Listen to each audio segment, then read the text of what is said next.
रसूलुल्लाह सल्लल्लाहु अलैहि वसल्लम ने इरशाद फरमाया कि जो जुमे के दिन सूरह कहफ की तिलावत करता है अल्लाह उसे दज्जाल के फितने से महफूज रखते हैं। इसकी वजह क्या है कि दज्जाल के फितने में और इसमें क्या मुनासबत है, इस पे उलमा ने बहुत कुछ कहा है, तो यकीनी तौर पर उस हिकमत को बयान नहीं किया जा सकता, लेकिन बहरहाल इसके मज़ामीन ऐसे हैं कि इंसान को उससे ईमान में तक़वियत मिलती है। और बड़ी बात यह है कि रसूलुल्लाह सल्लल्लाहु अलैहि वसल्लम ने जब किसी चीज के बारे में हमें बता दिया तो फिर हमें उसकी हिकमत समझ में ना भी आए तो हमें बस उस पर ईमान लाना चाहिए। तो दज्जाल के फितने से बचने के लिए अगर कोई जुम्मे के दिन इसका एहतमाम करता है तो इंशाअल्लाह उसको फायदा होगा। दज्जाल के फितने से बचने में सरसरी गौर से एक बड़ी हिकमत ये मालूम होती है कि अल्लाह ताला ने बड़े बड़े कुदरत के अपने नमूने दुनिया में दिखाए हैं। जैसे इसमें खज़र अलैहिस्सलाम का वाक़या आएगा, असहाब कहफ का वाक़या, ज़ुल्करनैन का वाक़या, कि कैसी अल्लाह ने उनके हाथों पे अपनी कुदरत को जाहिर किया। तो ये अल्लाह ताला के मुख्तलिफ काम है। याजूज माजूज का तस्करा भी आएगा इसमें। तो इसमें हमें पता चलता है कि अल्लाह की कुदरतों में बहुत बड़ी बड़ी कुदरतें, अल्लाह मखलूक से भी बाज़ दफ़ा बड़े बड़े काम ले लेते हैं। तो दज्जाल भी अल्लाह की एक मखलूक होगा, तो वो अगर बड़े बड़े मुहय्यरुल उक़ूल काम दिखा रहा है तो ये इसकी अलामत नहीं होगी कि ये खुदा है। जैसे ज़ुल्करनैन से अल्लाह ने बड़ा काम लिया तो वो खुदा थोड़ी बन गए, और खज़र अलैहिस्सलाम के जरिए अल्लाह ने मुर्दे को जिंदा एक जो है ना वो दीवार को सीधा करवा दिया और तख्ता जुड़वा दिया, और कुछ उन्होंने अल्लाह के बताने से गैब की खबरें बता दी, तो उससे वो खुदा तो नहीं बन गए। और जो इस तरह असहाब कहफ कई सौ यानी 300 साल तक गार में सोते रहे तो इससे वो खुदा नहीं बन गए। तो ऐसे ही दज्जाल के जब हम मुहय्यरुल उक़ूल वाक़यात देखेंगे तो ये इसकी अलामत नहीं है कि ये खुदा है, बल्कि अल्लाह की मखलूक है। तो अल्लाह ताला ने जैसे पिछले पैगंबरों में ऐसे वाक़यात रूनुमा हुए और मकसद लोगों की आजमाइश था, तो दज्जाल भी लोगों की आजमाइश ही के लिए आएगा। और बहुत सारी हिकमतें जो उलमा ने बयान की हैं। अच्छा, ये जो जुम्मे के दिन सूरह कहफ पढ़ने की फजीलत है, तो ये जुम्मे की रात को अगर कोई पढ़ ले तो भी ये फजीलत हासिल हो जाएगी।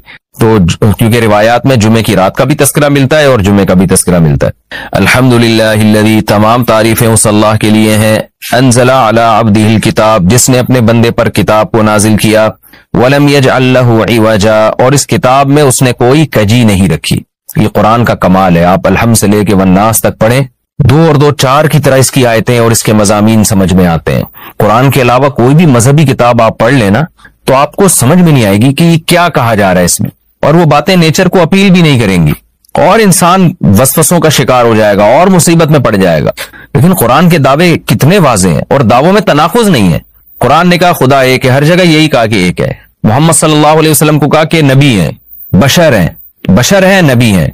तो बशरियत को साबित किया कुरान ने। जहां नबी सल्लल्लाहु अलैहि वसल्लम से ऊट पटांग मोजज़ों का मुतालबा किया गया तो बता दिया गया मैं बशर हूं। एक ही दावा रहा है मुसलसल शुरू से आखिर तक, और आखिरी नबी होने का जब दावा किया गया तो आखिरी ही, ये नहीं कि फिर कुरान में इशारे दे दिए कि कोई और नबी भी आएगा। तो तनाकुज़ नहीं है कुरान में। नमाज को फर्ज किया तो नमाज फर्ज है। तो ये जितने मज़ामीन, फिर अखलाकियात की जो तालीम दी वो तालीम सेम है। तो ये है कि इवज नहीं है, बिल्कुल नेचर को अपील करने वाली 2 और 2 4 की तरह साफ सुथरी बातें हैं कुरान मजीद में। ये खुद कुरान का एक बहुत बड़ा मोजज़ा है। आप कभी भी किसी झूठे आदमी को जब सुनेंगे ना, उसकी बातों में टकराव बहुत होगा। मैं एक दफा तहकीक कर रहा था, ये मुनकिरीन हदीस जो हैं, जिन्होंने कहा, दावा किया कि हदीस हुज्जत नहीं है, तो हमारे शेख हजरत मुफ्ती रशीद अहमद साहब रहमहुल्लाह ताला ने असुल फतावा की 2री जिल्द में इनके खिलाफ बहुत कुछ लिखा है। तो उसमें एक बड़ी दिलचस्प बात यह थी कि जब ये मुनकिरीन हदीस का जो बानी है ना, परवेज नाम था इसका, पूरा नाम इस वक्त जहन में नहीं है, तो इसकी किताबों से हजरत ने तनाकुज़ निकाला। मुफ्ती रशीद अहमद साहब रहमतुल्लाह अलैह ने तनाकुज़ क्या निकाला? एक जगह लिख रहा है कि हदीस हुज्जत नहीं है, दूसरी जगह लिख रहा है कि हदीस हुज्जत तो है लेकिन जिन जराए से हम तक पहुंची वो जराए हुज्जत नहीं है, और एक जगह लिख रहा है कि हदीस हुज्जत भी है लेकिन सिर्फ नबी सल्लल्लाहु अलैहि वसल्लम के दौर तक के लिए हुज्जत है, हमेशा के लिए हुज्जत नहीं है।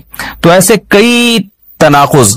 तो उसमें हजरत ने लिखा कि इससे पता चलता है कि ये बेचारा खुद इसको पता नहीं है कि ये इसका दावा क्या है। यानी इससे साफ वाज़ेह होता है कि इनका मकसद सिर्फ और सिर्फ हमें इस्लाम से हटाना है, और हदीस को मशकूक करार देकर, क्योंकि ज्यादातर जो कवानीन हमें इस्लाम के मिलते हैं वो तो कुरान में बहुत कम मिलते हैं, वो तो हदीस में मिलते हैं। सऊदी अरब में इस्लाम आ जाए 1400 साल पहले आया था।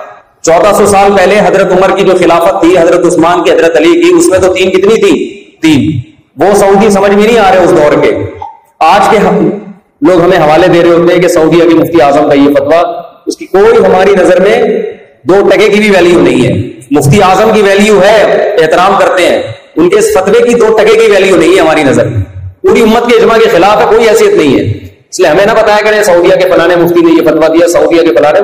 सहाबा ताबईन फुकाहा के मुकाबले में सऊदी हो या दुबई का हो, 2 टके की हमारी नजर में फतवे के मामले में, जबकि वो सहाबा के मुकाबले में हो, कोई वैल्यू नहीं है। उठा के दीवार में मार दिया करें। आजकल ये बहुत फंडरगिरी चल रही है, वो फलाने सऊदी मिस्र से जामे अजहर से फतवा लाया। आप कह सकते हैं हजरत उमर के दौर का फतवा था, नबी के दौर का तो नहीं था। हजरत उमर के दौर का फतवा नबी के दौर के फतवे के खिलाफ नहीं हो सकता। वो फतवा जिसमें हजरत उमर अकेले ना हो, पूरी उम्मत उनके साथ हो। नबी के दौर का जो फतवा पेश किया जाता है उसका ये मफहूम नहीं है। हजरत जाबिर बिन अब्दुल्लाह कहते हैं हम नबी के दौर में मुता करते थे, हजरत उमर ने पाबंदी लगाई। जो मतलब इस हदीस का है वही मतलब उस हदीस का है जिसमें आता है कि नबी के दौर में 3 एक होती थी। शिया लोग मुता को हलाल इसी हदीस की बेस पे तो कहते हैं। तो हजरत उमर कोई ऐसा काम नहीं कर सकते जो नबी के दौर में ना हो। अगर करेंगे तो सहाबा उनको रोकेंगे। और बीवी का हलाल या हराम होना इतना बड़ा ऑर्डर है, हजरत उमर ने ऑर्डर भी जारी कर दिया और सारे सहाबा उसको अपनी हलाल बीवी को हराम भी समझना शुरू कर दिया, और जिसके लिए हराम थी उसके लिए हलाल कर दिया। खोपड़ी में आने वाली बातें नहीं है। अक्सर लोग मेरे बयानात पे तंज कर रहे होते हैं, अक्सर तो नहीं कह सकता, बहुत से लोग कि मुफ्ती साहब की बातें इल्मी नहीं होती, इल्मी नहीं होती। आप कभी बैठो ना तो पता चलेगा कि ये जो आजकल के नए नए मार्केट में स्कॉलर आ रहे हैं, इनके पास इल्म है कितना। वो जो कौवे के हलाल होने वाला क्लिप था उसमें मेरे खिलाफ बड़ा प्रोपेगेंडा किया गया, उसका मैंने जवाब रिकॉर्ड करवाया है। जो तंज किया ना मुझ पर, उस जवाब का जवाब अभी तक किसी के बाप के पास भी नहीं है। सब चुप करके बैठ गए हैं, अब उस पर क्लिप नहीं बना रहे।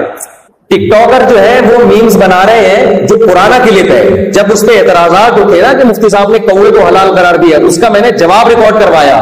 उस जवाब का जिन मजहबी स्कॉलर से मेरा मजाक उड़ाया था, उनके पास उस जवाब का जवाब नहीं। अब वो चुप करके बैठे रहे और पुराना क्लिप भी चला रहे हैं। ये तो इनकी 2 टके की औकात है, आप खुद सोचो। ये इनकी इल्मी खयानत नहीं है कि जब एक चीज का मैंने जवाब दे दिया, सही मुस्लिम की हदीस पेश की, उस पर तो मुंह पे टेप लगा के क्यों बैठे हो भाई? अब तो नहीं आ रही मेरा ख्याल है बात। इसी तरह वो मैंने जो क्लिप रिकॉर्ड करवाया था कि मियां बीवी, एक शौहर अमेरिका में और एक बीवी कहां हो, बीवी पाकिस्तान में, और बच्चा पैदा हो जाए तो भी हलाल होगा, तो उस पर बड़ा रिकॉर्ड लगाया गया। उसका भी मैंने जवाब रिकॉर्ड करवाया है कुरान और हदीस की रोशनी में। उस जवाब का भी कोई जवाब मार्केट में अब तक, वो जवाब भी पी गए।